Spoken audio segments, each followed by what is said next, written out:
One of the reasons we say, I think, I feel, I believe, I know in conversation is because we're inventing those ideas on the spot. And so we use these phrases to buy ourselves time to come up with our ideas. I'm figuring out what I think or what I believe. And so I'm saying those words.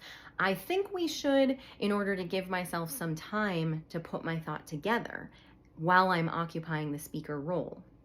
Again, in writing, you're supposed to have crafted that idea before you send it. So you don't need to claim or retain the speaker role in the same way, and you can just tell me what your idea is.